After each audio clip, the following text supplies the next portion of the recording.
This week I would like to unequivocally recommend a book, but unfortunately I can't.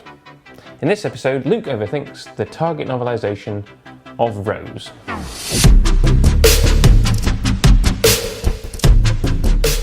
So just to clarify what I meant by the intro, on the whole I really like this book. There's just one thing about it that I really don't like, and we will get round to discussing that later in the review. But for now, let's start with all the good stuff.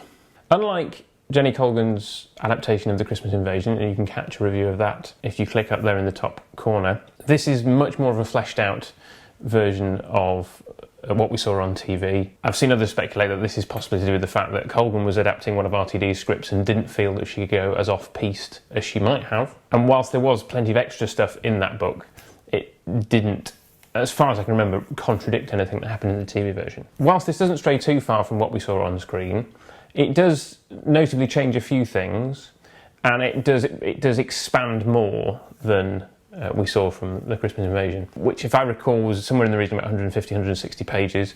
This is just shy of 200 for a shorter screen time. So there's lots more that RTD has packed in there. Starting at the beginning, there is a wonderful little prologue introducing us to the character of Wilson, who in the TV version is mentioned, never seen, and dies off screen. RTD decides to flesh out who the character is in this prologue, and it's a lovely little character piece, and adds an irony to what the Doctor does to the department store. I don't want to spoil it for you because it's a lovely way for the novel to start. One of the things I think that this book really does well is to flesh out who Rose was before she met the Doctor, and to give us some context of her sort of dead-end council estate life, which is not to say that that isn't there in the script and it's not there in what we see on TV.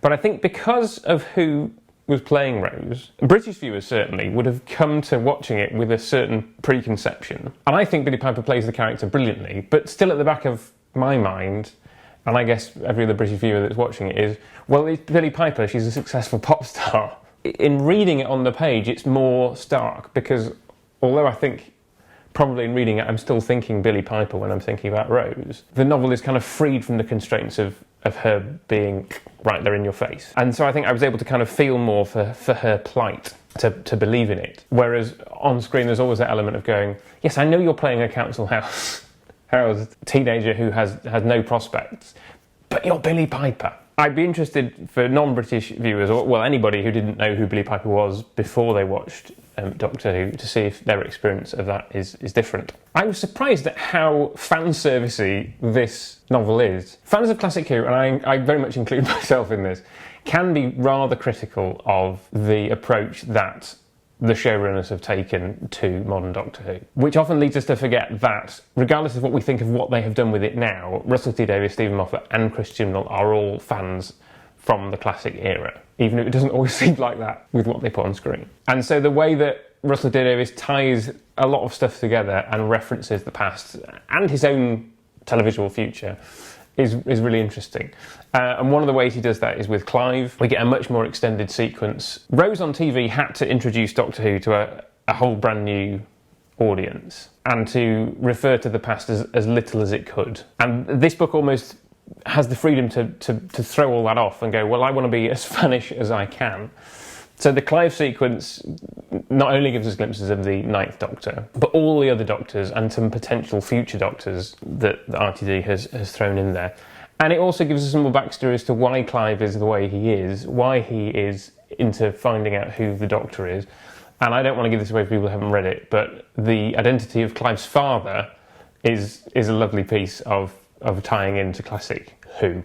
I will leave you to discover that for yourselves if you haven't read the book. And leading on from that, it's just the way that RTD ties this into the rest of the Rose storyline and beyond. And again, I don't want to say what that is because it was a lovely surprising moment for me when, spoiler, turned up. But references to Bad Wolf, references to Mickey's grandmother, who we didn't learn about until Mickey was leaving, all the kind of things like that, which when you saw Rose you didn't know anything about.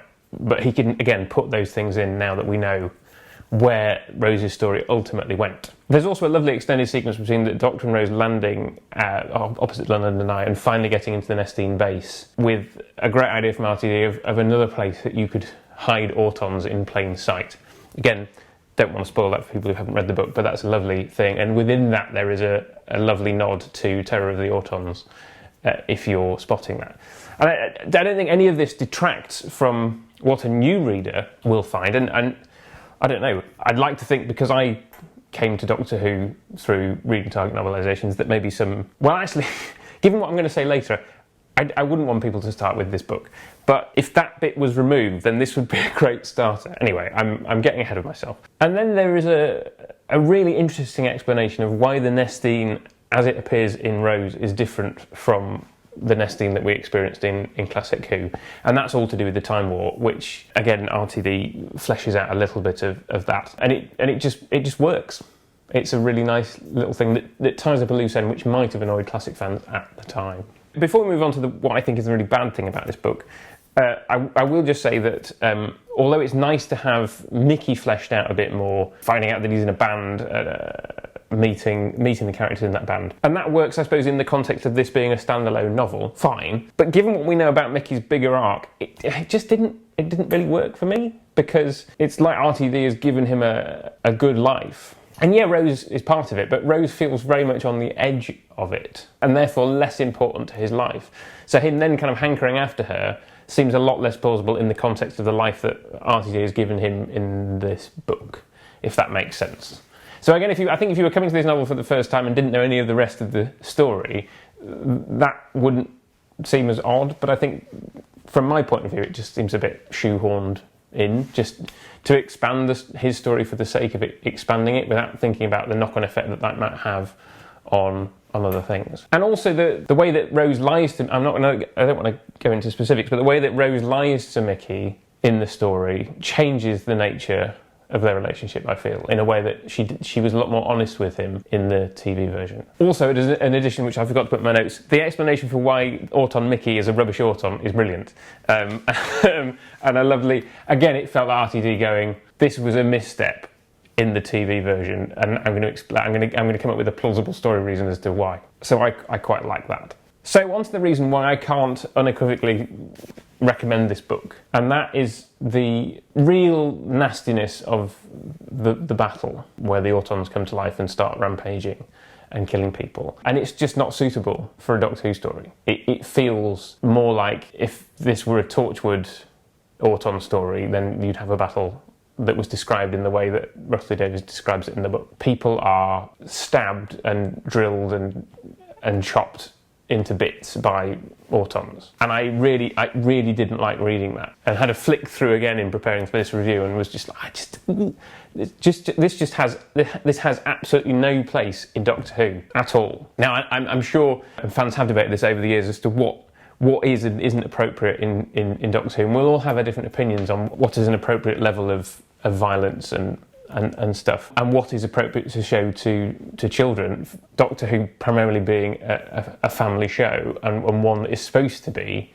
appropriate for 8-year-olds, and consequently you expect the books to be the same, and this isn't. The Autons read like the T-1000 from Terminator, which is fine if you're writing a novelisation of Terminator 2, but this is a Doctor Who story, and it's a real shame.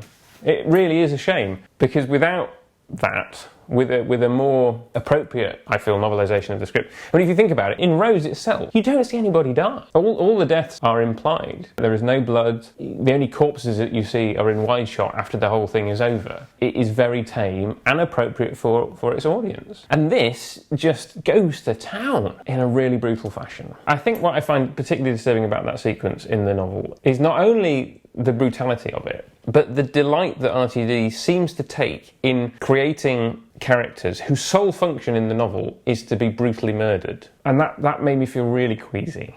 This did get me thinking, hopefully in a good way. So maybe there's an interesting point to be drawn out of this by what I think is a really horrible thing that he's done. And that is about the idea of justice. If you don't believe in some form of ultimate justice, as in a god, and you see scumbags getting away with stuff all the time, and there isn't any comeuppance for their misdeeds, then I guess it makes sense that you might... I have no idea what was in RTD's mind when he was writing this, but it comes across that there are certain archetypes that he's having a go at by having them brutally murdered, and the sense that, like, these people need justice to be done upon them, and I agree with that, but having them murdered brutally in an alien invasion is not the way to do it.